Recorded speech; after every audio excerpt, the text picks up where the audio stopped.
with 12, there I'm averaging about I have to pull it out. Between 250 and 275 a door.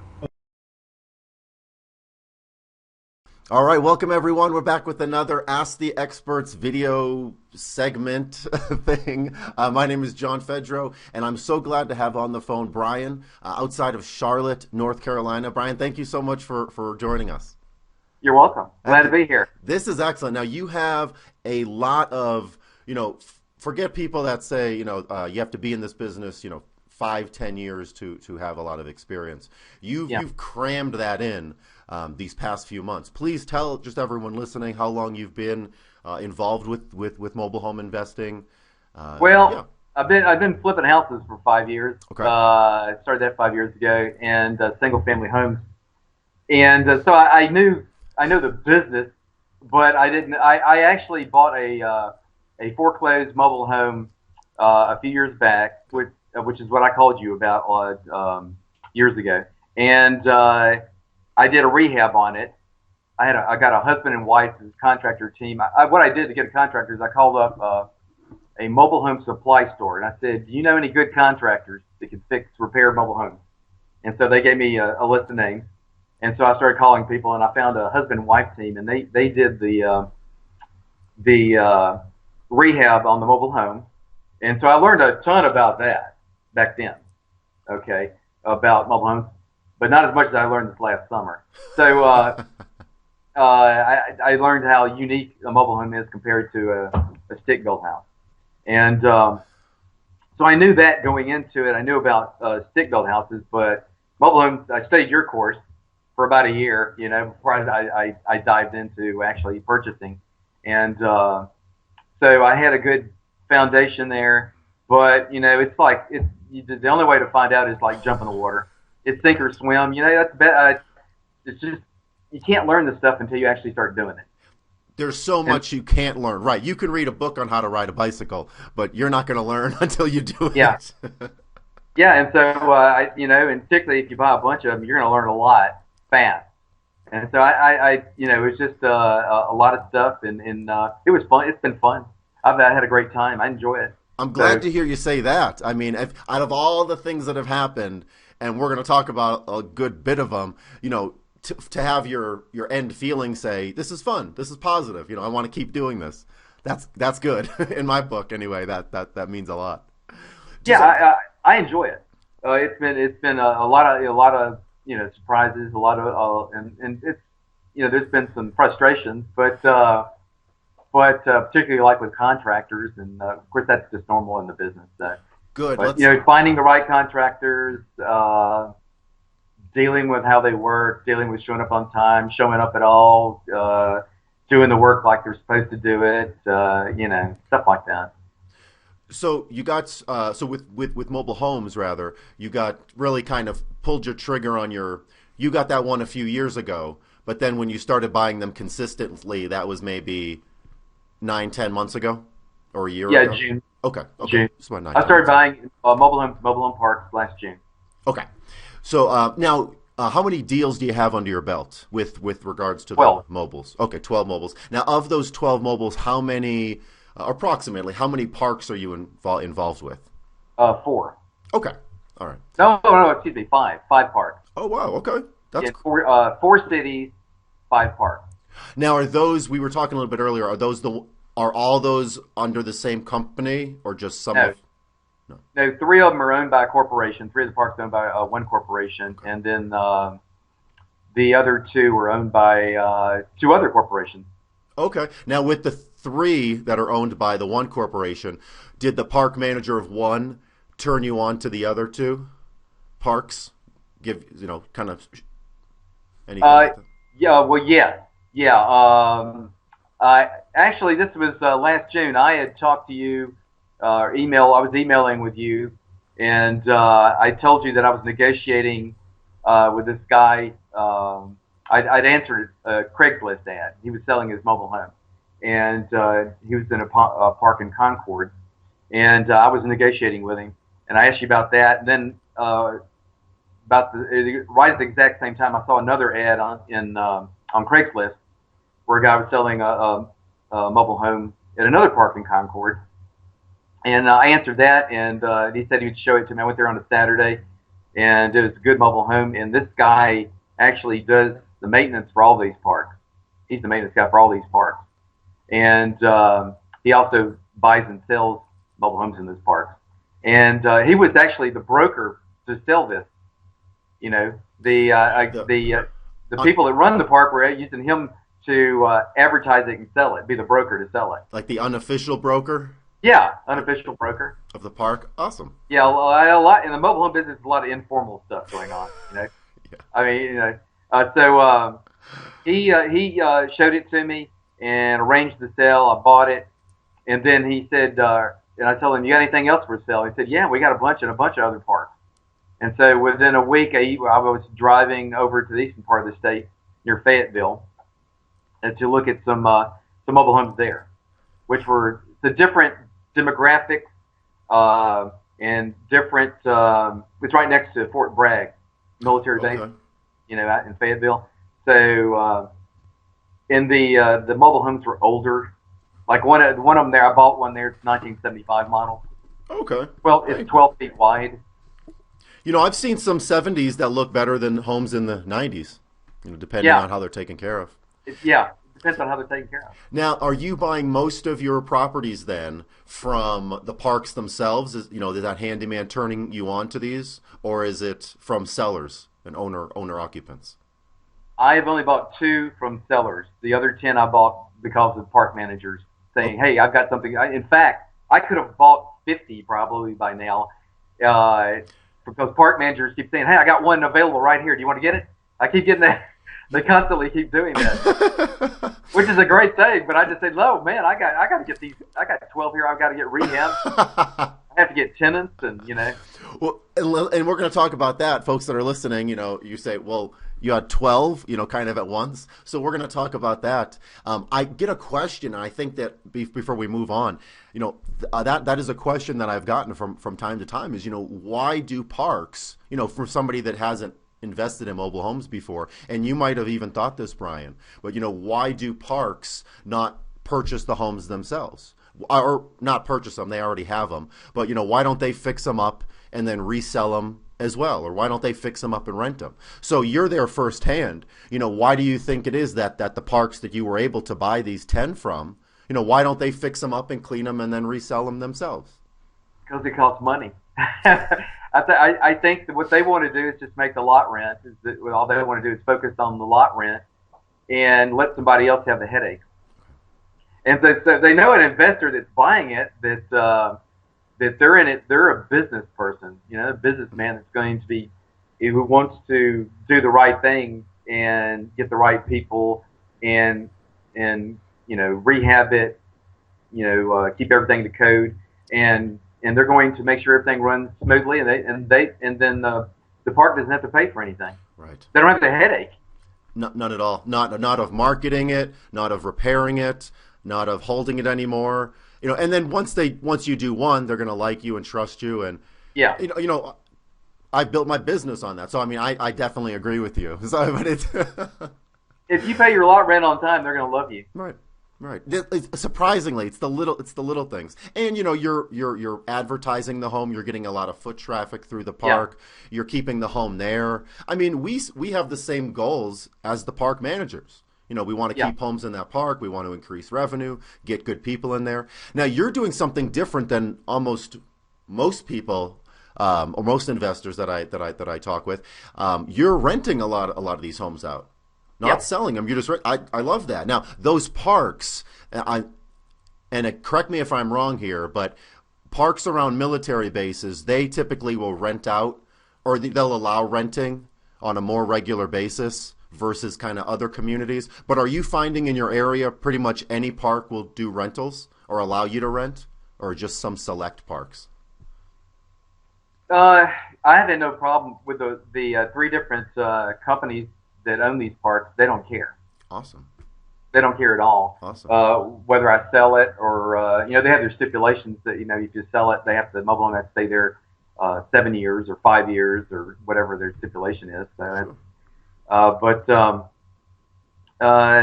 they don't seem to care. I mean, there's some parks when in the beginning when I'd get on the phone, I'd call up parks all over the state and ask them if they would allow me to buy a mobile home there if they had any mobile homes for sale, and if I could sell it, resell it, or rent it or something like that. And some of them say no. But some of the ones, the second one that I bought at, the second one I bought was at this big, corporation. They said, the manager said, no, you can't do that. You can't buy it and resell it or rent it. But then I answered the ad, the Craigslist ad, and I found out that was not true. So. What was she trying to do then? And how did you win her over? Or was it just she needed to see your face 2 or 3 times? Well, because it was the maintenance guy, the head maintenance guy for all these parks. He was the broker for the mobile home. And he said up front, he says, we like to sell to investors. We like to sell mobile homes to investors. That's what we prefer that. And so evidently, I don't know. I guess they must have a standard line they give the managers, to say if somebody calls up. That's the only thing. Because when I went to buy it, I was there in her office. I was doing the contract there in the office and everything, and so she's fine. That's huge. I mean, that's what you just said for folks listening. What I got is don't give up. I mean, you talked to the park manager and she said one thing, and then you did a little bit more research. Now, usually it's the park manager that's the gatekeeper.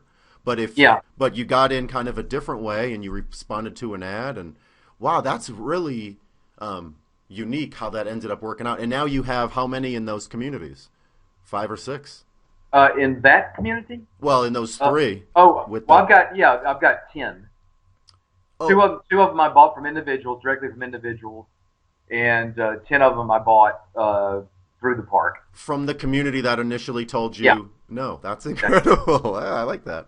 And the thing is, it's some of them I bought directly from the corporation, but some of them I'm buying from an investor owns that mobile home. So I buy it directly. I pay the investor for it. Really? Question then, is that investor somebody that doesn't know what they're doing? Or are they just an older person that's getting out of the business? Why would they sell you a home? I really don't know because I never meet the investor because it's brokered. The deal's brokered. Oh, my goodness. Wow. Okay. I love how things can be so unique. And so, there's a lot of moving parts. So the way that you're purchasing it isn't the most common, through that unofficial realtor or broker. But, hey, it's working out. Are most of the homes that you're buying, you're just spending all cash or you're just paying all cash? Yeah. Okay. Yeah. Yeah, I was paying cash. What are the average numbers? And I know every deal is different a little bit. Maybe the last few. Of the $4,500 would be the average price. That for 12. That you're all into it, or that was just to purchase the home? No, that's the purchase price. Okay. The rehabs have averaged $1,500 to $2,000. All right. In that range. Okay. So you have to add $1,500 to $2,000, and like I bought 2 mobile homes, the $1,000. I paid $1,000 a piece for them, but then on one of them which I just finished, the rehab took forever and I had to replace everything. I mean, you replace the whole mobile home. So you pay $1,000. My gut told me not to buy it, and but I said $1,000. That's like giving it away, It would, and of course there's the guys telling me, you only have to do about $1,500 at most. He was the seller. It ended up doing like $4,000 on the rehab. Oh wow! So again, you're still in it for about what you're normally in it, 5 to 6, to 7. Okay. Yeah. Now you are renting most of these, so you're not getting a down payment or a move-in fee. But no, I get a no. And then do you convert these people to owners, or they're all just tenants? I could do that. Yeah. Okay. Sure. Fantastic. Yeah. Okay. So then you're still breaking even in about a year and a half or so. Yeah. Give or take. Yeah. Okay. I guess one of the things that surprised me is lot rent. I mean, the lowest lot rent I've got is I think $245. A lot of them are around $300 lot rent. Okay. Yeah, and then I think the most I've got is $335 lot rent. The limitations on rent is around $600. It just depends on the city, the demographics, the income in that city, in that area. Around Charlotte, I can charge around 6. That seems about the maximum. I can't go up to 700. I see when I'm looking on the Facebook Bubble and Formula that I see people that are charging 700 and more, and I'm going, Oh, good sure. God, there's no way you can do that. There's limitations. So about the max I can do is 600 a month. So Are you know, most of your places 2 bedrooms, 3 bedrooms? most of them are 3. I have Okay. 2 and 3 bedroom, but most of them are 3. Wow. Okay. So the lot rent. Now, when you were saying the lot rent 225, 300, was that low in your mind when you realized it, or was that high from what you thought? Well, it's all in reference to how much you can charge. Right. Like in one place, the most based on the population in that city and their incomes, you can only charge $500 a month. That's it. It's a mobile home park. You can't do more than that. Nobody's going to rent it, Right. so or buy it. If I sell it, it could be $500 a month, and if I rent it, it's $500 a month. It's the same thing. So, so there's limitations there. I guess Right. that was some of the surprises. I was hoping that I could find a lot of mobile home parks that charged the lot rent was $200. That'd be nice. You know, that would be nice, but it's just not out there. For the folks that are listening, the lot rent that you're charging, you need to know what you can sell homes for before you're buying them. But that shouldn't be so you don't want to walk into a surprise. You don't want to think you can rent for 700. You can really only rent for 500. Now, if you sold that bill on payments, I'm sorry, Brian, you could easily just extend the payment. So instead of charging for Yeah, 60 months, you're not making your 300 spread like you'd like to. Maybe you can yeah, only make 200 or 250. You just extend the payment. So you'd still get all the money that the home was worth.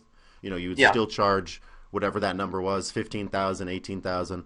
But it would just have to be over a little bit longer time. Because you're right, you can't burden that renter or that buyer. They're just not going to pay it. They'll find somewhere yeah. else. So, Exactly. Yeah, they have other options, and right. and there's limitations on pricing and on renting. And I see it on some of the people on the Facebook on your site. We're talking about they sold it for 10, 15-year finance, and I'm going, not around here. Me too. Yeah, I know who those are, and yeah, me too. I get really like when they say 10 years minimum. I'm like, my God, I got to be there too. Like that's not my business either. But The people around here are going to say that I've seen in North Carolina are going to go, no, we're not doing that. No, I mean 7 years, 8 years to the max. Yeah, sure, you can do that. right. Between five, I guess between 5 and 8 years is the sweet spot. I So agree. I agree for my business too. But I think those other folks are, you get into 10 and 15 years, the price of the home, it's not going to be under 30. It's going to be 30,000, 40,000, 50, yeah, 60. So, those aren't I'm not typically doing those homes either. When well, I you can see that. I can see that in California, and New York, and Pennsylvania, and Ohio, maybe, but not here. you'd be well, and you'd be surprised in those areas, but weird places around the country that you wouldn't even suspect. Just the middle of Iowa, or these towns that. Anyway, it's just been cool, kind of learning that. But when you're doing these rehabs to the homes, because you fix Yeah. them up like you said, what's some common things that you're doing to most of these properties, or what's some things that are, every mobile home is going to need this that you found. Well, first, just to start out, let me give everybody a warning. If you see one with black mold on the wall boards, uh, sheetrock, get out of there. Good advice. But when I was looking at this one I just finished actually, there was some black mold in it, and it said leaking. If you have water leaks, you're going to have some mold. So that's a whole other thing. But and it just takes a little bit more effort. You're going to have to, like we had to replace 6 windows and replace a lot of sheetrock, stuff like that, insulation and whatnot. So it adds to the cost a good bit. But when you buy one, I mean, you got to look at the electrical, check out all the electrical in there, which is very important, all the outlets and the lights. You got to check out the plumbing because you have all kinds of plumbing. A lot of these, most of the ones I bought are 1980s models, Okay. 1980s and 90s, and you have a lot of the polybutyl pipes Yes. with where they had the problems with the fittings on there. They don't make the pipe anymore, but it was the fittings that'll corrode and crack and bust and all that stuff. Correct. So some of them we replaced with all copper fitting connectors, which is a cure for that. Some of them we did. We just we just fix them up as we go. So you'll have a lot of plumbing issues that you have to address under the sinks. They just constantly get leaks under the sinks and the bathroom and the kitchen, and you have to get all those addressed, and then clean up the damage from any water leaks. And then you've got you check underneath there. You got to check the insulation underneath, and make sure everything's good there. You have to replace some insulation. You have missing insulation. You have stuff hanging down. You've got to check the underpinnings. You got to check the sheetrock. You go inside it. You've got ceiling. You got the sheetrock. You've got damage, all kinds of holes and damage that you have to address. Right. And soft spots. I mean, this one mobile home I had. A lot of people, you get a lot of people like 350 pounds living in mobile homes, and they create a lot of soft spots on the floor. I mean, I got one guy that's living in one. He's about 350 pounds, about 6'7" or 8", and he keep coming up. We got a soft spot, a hole, and I think he's causing them. No joke. I completely agree. Yes, and you're renting it, of course, so that's kind of your responsibility. Now, that's something. Do you have something in your lease, or do your tenants handle minor issues? Are you getting calls for leaky pipes or not leaky pipes, just minor things, and light bulb that's out, something like that? Well, here's the thing. Basically, it's a straight rental contract, and so there's a paragraph in there that says that the tenant will pay for repairs less than like $150.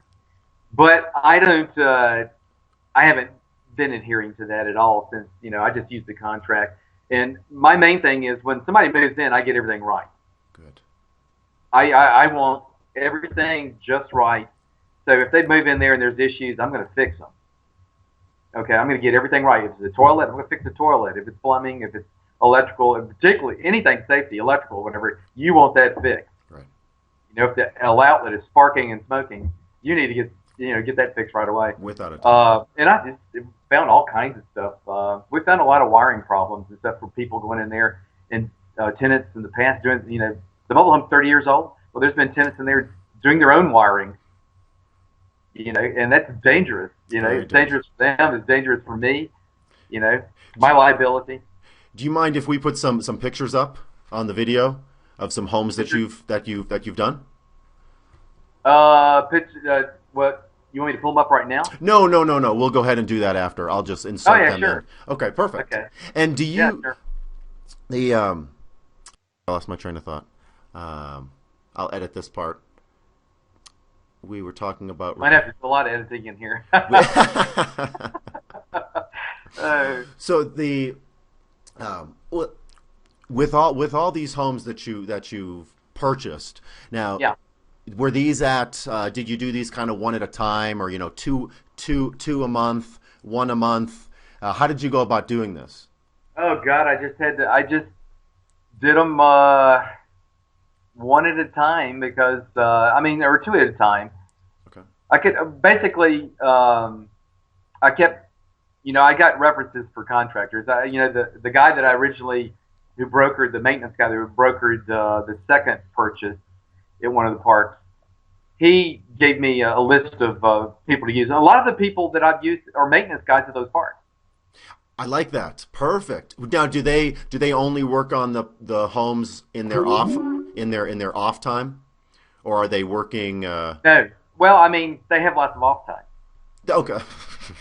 Because if they have a park with 100 to 100 or 75 to 150 mobile homes in there, they're not fixing something every day. And they're not doing it all day long, because so they have plenty of time. Okay. To go into whatever mobile home I'm working on and do the rehab. Now, are you doing a lot of the rehabs yourself, or that you outsource? Me doing it? Yes. Me? No. Okay. No, I'm not doing it. I should have figured. You said that. I'll do something simple. I'll do something easy, but I just don't have time to do that. I agree with you. Sure. And you're doing other stuff as well. Do you do this full time, or you have? I'm doing it full time. Okay, excellent. What's something that? Oh, um, what's one of the scariest moments for you as a mobile home investor that you can think of? Scariest financially, or just maybe something that you maybe had in your your gut, or you just said, oh my God, I don't know if I can do this, or I don't know if this. oh well, I guess when I first started, it's the stuff that you've talked about on your mobile home formula, on your course, and you've talked about on the Facebook page, that you have a lot of preconceived notions about mobile home parks, about that everybody's using crack or something, or you're going to go in there and you're going to get shot, mugged, or stabbed, or something like that, which is not the case. You go in there, and the companies that own these, a lot of times they bought distressed mobile home parks. They got all the riffraff out of there. The people who were fighting every day and getting drunk and getting rowdy and selling drugs or something like that.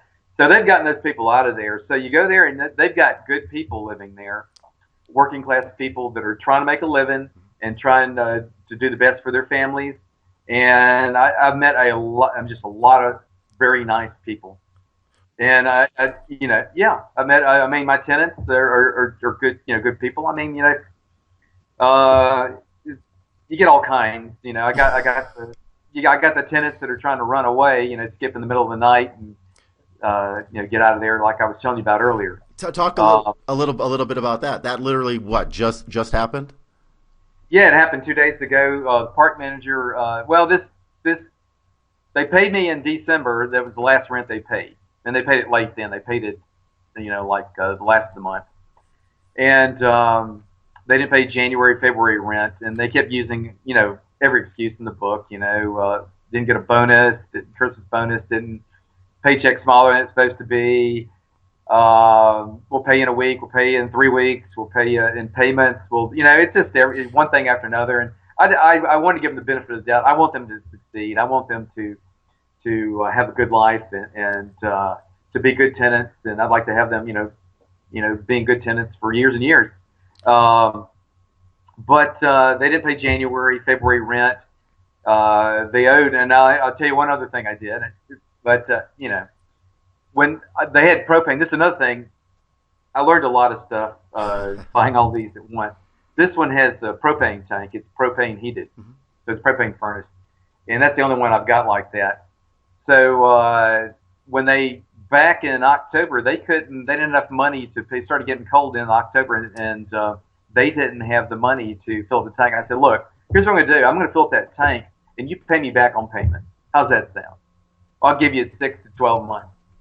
And they said that was fine and everything. Well, they still haven't paid for that. So, I filled up the propane tank, and they never paid one payment on that. And they still owe me for that. They owe me the rent from January and February. But I gave them an ultimatum a little over 3 weeks ago. I said, if you haven't paid everything by the 5th of March, then I'm going to go give you a 10-day notice.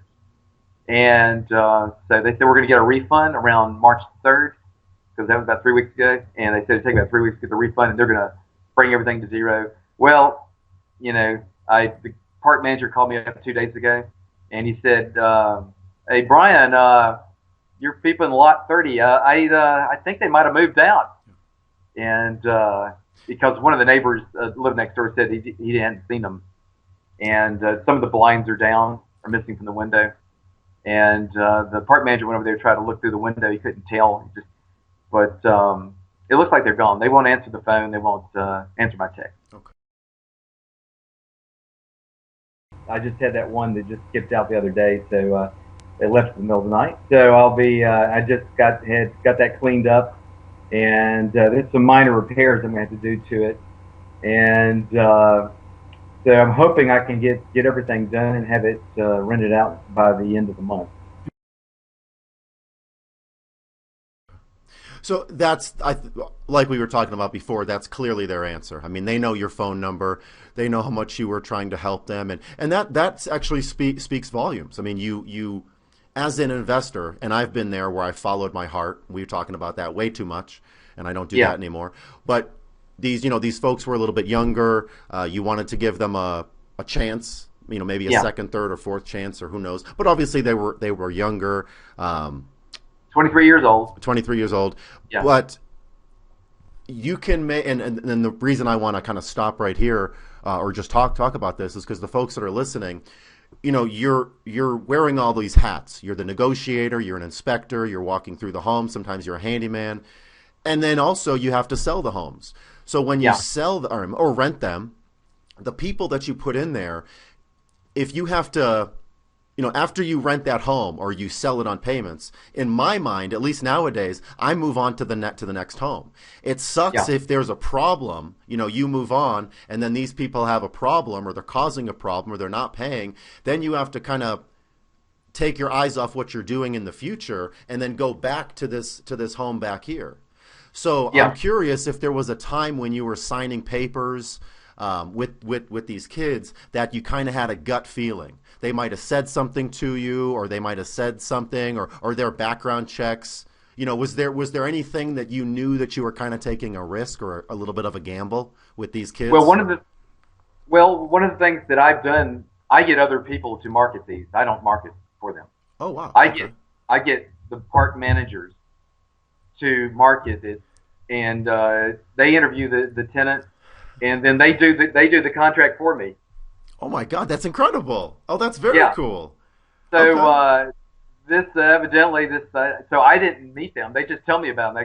They tell me, okay, I've got this tenant. They passed the background check, criminal background check. They were kicked out of a mobile home park, or they were evicted somewhere else about a year and a half ago, but they've been okay since then. The usual stuff.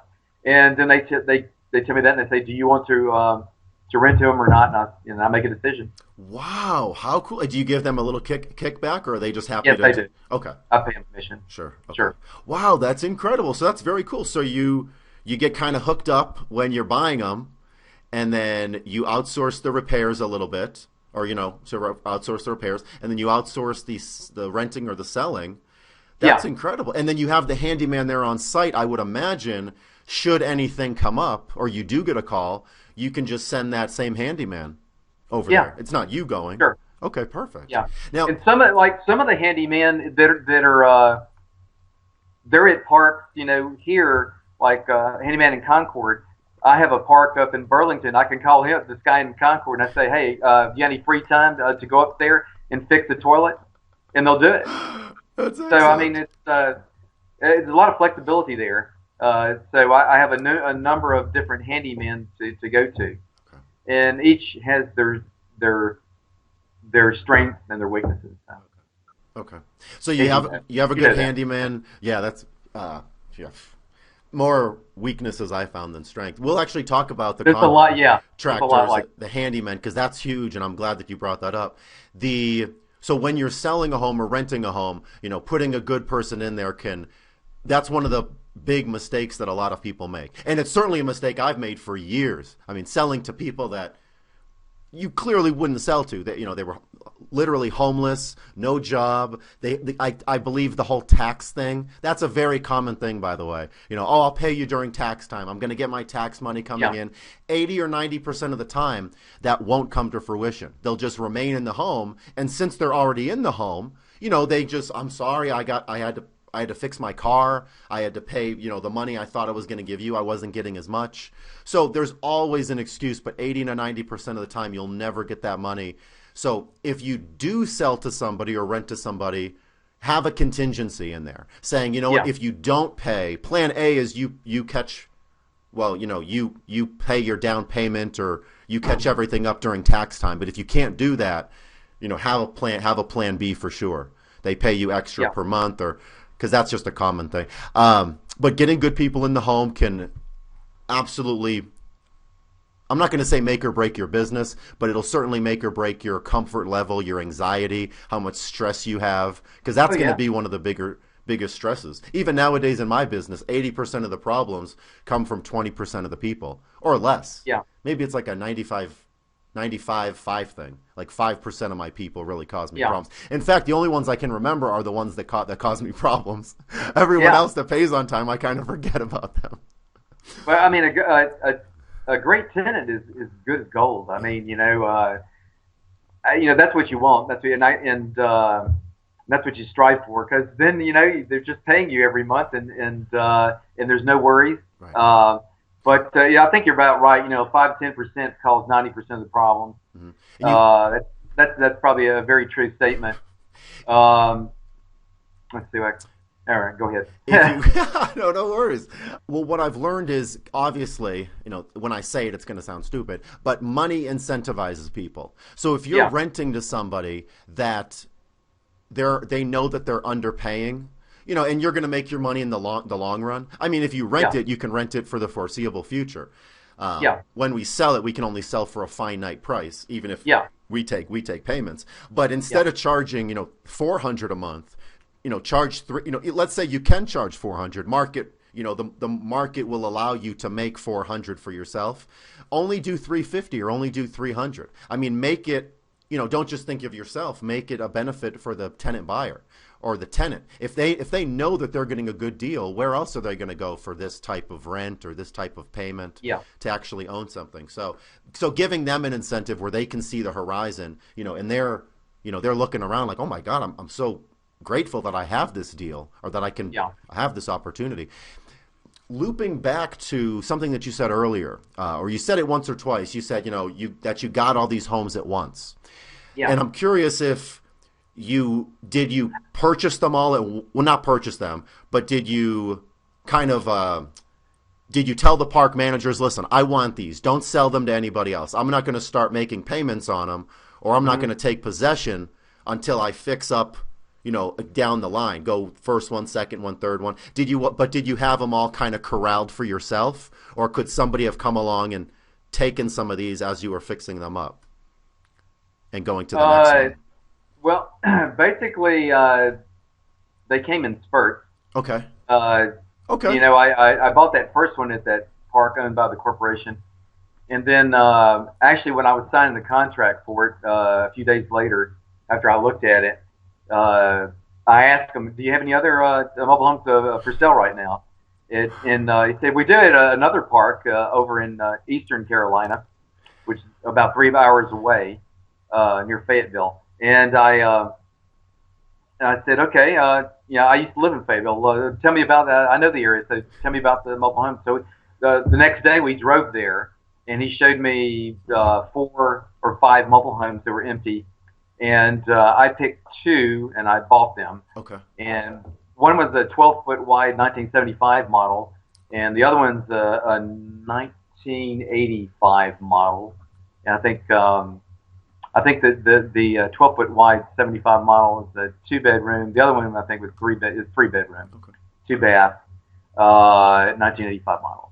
So I bought those. So I had three within a week. I bought three. Did you But, negotiate? and it kind of went like that. Then the manager of the park there in Spring Lake, that's near Fayetteville, Spring Lake. The manager of that park, she was there when I did the paperwork there at that park, and she typed up the paperwork for me, the corporation paperwork, and then uh, gave me a call a few days later and said, "Brian, are you interested in buying some more mobile homes? I got three available in the park in Burlington." And I said, "Okay, I'll come look at them." So I went and looked at them, and I bought those three. Did you So, negotiate free lot rents, or were you? I mean, that's a lot of. It's like $1,000 every month then with lot rent. yeah, Between some some of these people will do that. Some of them won't, okay and they wouldn't do it. They said, "No, you got to pay lot rent." on all And I said, three. "Yes, Okay, yeah." but I had to pay lot rent on three until I got them. I got them. The good thing is, let me see. I bought those in July, and I had two of them rented um, by the end of August. So and two of them, and then the third one was rented by October 1st. now that's a good question. After you get them, excuse me, after you get them rehabbed and actually put on the market, how long are you typically showing these before somebody wants them? And then how many kind of feet through the door does that equate to? Does it take a month to sell these or less than a month? And are you showing them to maybe 5 or 10 people before they buy? It varies. The one in Spring Lake, the 1975 model, the 12-foot wide one, that took months. Okay. Why do you think that Well, that it took, is? let's say it took 2.5 months. That took the longest of any of them. That's a long time. Now, how many people went through that, and then what were you hearing? Was it just too small? Was it not priced right? The park was no good? Yeah, the rental price. You had the demographics there. You have to have low rent, Okay. and since it's a smaller trailer and it's older, it those were the reasons it took a while. I don't know how many people actually went through there because I wasn't showing them. It was the park manager. I think That's all right. maybe 10 to 20 people might have gone through there in 2.5 months, maybe Okay. something like that. Wow. That's And but that took a while. Most of them uh, actually take about 2 weeks of marketing and to the get somebody in there. and the and you're just renting them. Well, not just renting them, but you're renting them. So you kind of you leave that up to the park manager, so to speak, with how much you want to charge. Reasonable, and they might know the best.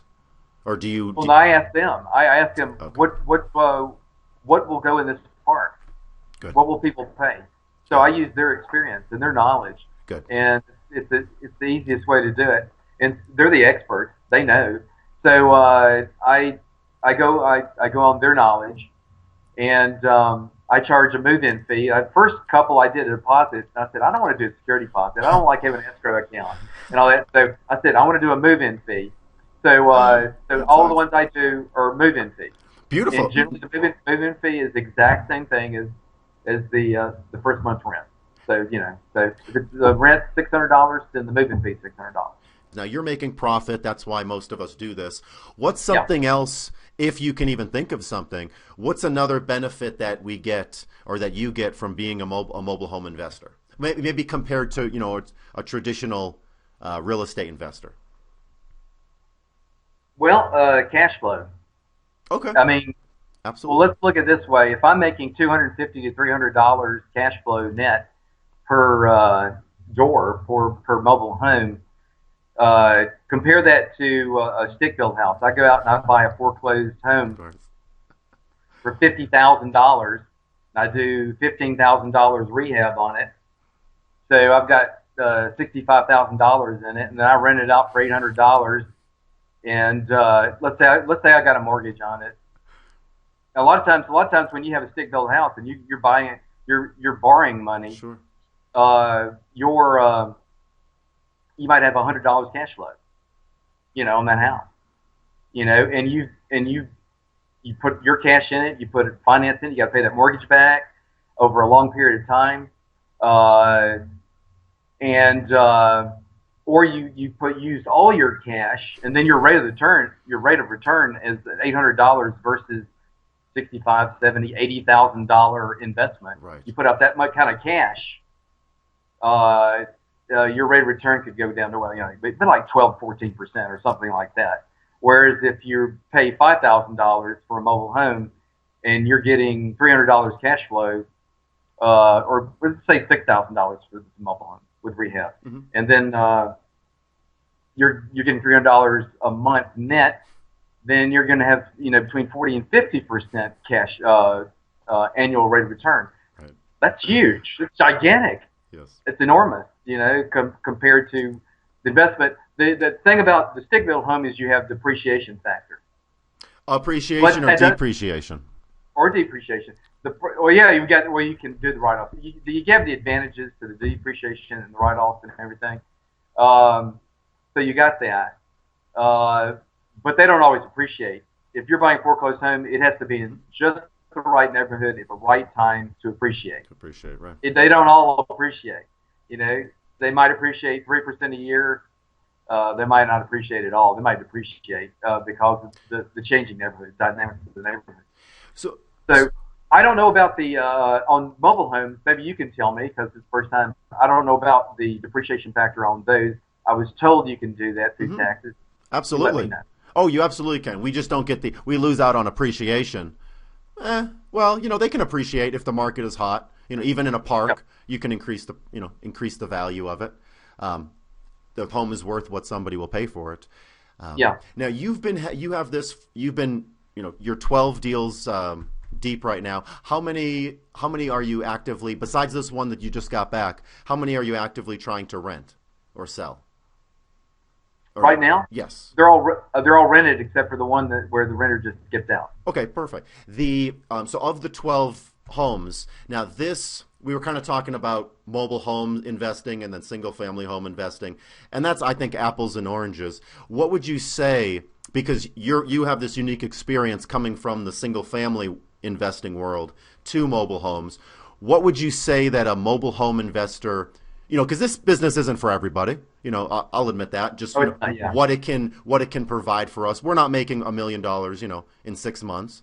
But what are some traits that somebody that wants to get in this business, what are either some attributes or like 2 or 3 traits? And I can think of some right now, but what would you say there are like 2 or 3 traits that a mobile home investor really needs to have, or they're not going to have an easy time? What traits do they need to have? Well, either traits I or think. maybe, yeah, any kind of possessions or, yeah, what would you say? Well, it's good to have a little cash on hand. Okay, That helps. that's a good one. Yeah, I mean, if you don't have that much cash, you can still do it because you could do it. Just go slow, do them one at a time, and go at your own pace. Whether that's one a year or one every 6 months or one every 3 months, whatever it is. You're right. You can go slow. The entry point is a lot lower as far as financials. As far as you could buy a mobile home for $1,000 and spend $1,500, $2,000 to fix it up, or you might pay $5,000 or whatever. So, I mean, if you're going to look at about $5,000, at least where I live, to purchase and rehab it. Okay. You need to have that cash. Maybe you can get a partner, maybe you can finance it, whatever. But as far as traits, I think it's the same traits that it takes in any portion of or part of real estate. You got to be determined. You've got to study a lot. You've got to learn a lot. You've got to never give up. I mean, you got to get out there every day. Every day, you got to just throw yourself into it and keep doing it. You've got to market. You got to keep marketing. You got to be on the phone all the time. Great advice. Just putting yourself out there, their determination.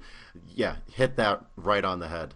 I mean, however you want to say that in different words, but yeah, that's exactly right, for sure. I mean, like a lot of businesses, you got to meet people. It's a people business, and you've got to meet them on the phone or meet them in person. What's one of the if you can remember, what's something funny that's happened? Maybe just that caught you by surprise, or just something that made you laugh. Well, there's been a lot of things that made me laugh. But some of the people I meet are just that live in the Loveland Parks or that work there, or just there's some funny people. They say the funniest things. That is, I can't think of anything offhand. Just Okay. like one guy's a mobile home park manager, country guy, and he'll call me up. He'd be looking for a tenant for one of my mobile homes, and he'll call me up and he'll say, "Hey, Brian." I say, "Hey, how you going, man?" And he goes, "How much do you like me?" I said, "What? I've gotten that call. What? How much do you like me?" "Well, I guess I like you a lot. You're a pretty good guy." He says, "Do you like me a lot?" I said, "Yeah, I like you a lot." He said, "Well, I got a tenant for you. How about that?" So it's some funny guys. I mean, just say the funniest things. What are some of your goals for this year, for the rest of this year? There's another 9 months left in the year. Well, what I'd like to do is double. I got 12. I'd like to go up to 24. I'd like to do that. I'm also probably going to be doing a couple of foreclosed double wide. Ooh. Be looking for those to flip. On land, in parks? On land, yeah. On Beautiful. land. Okay. But buy foreclosed. Sure. Bank foreclosure. And I think you said your exit strategy was just maybe sell that cash or bank finance, clean it up, fix it up, and. I mean, more than likely it's going to be bank financing, but I'll sell it cash. Because most of those would be selling $60,000 to $80,000 range. Beautiful. In that range. Beautiful. Good. And you know the area, so you'll make a wise choice. But please keep me in the loop with those. I'd love to see pictures and what Sure. you're getting these for. Yeah. My goodness. Let's talk about the contractors, if we could.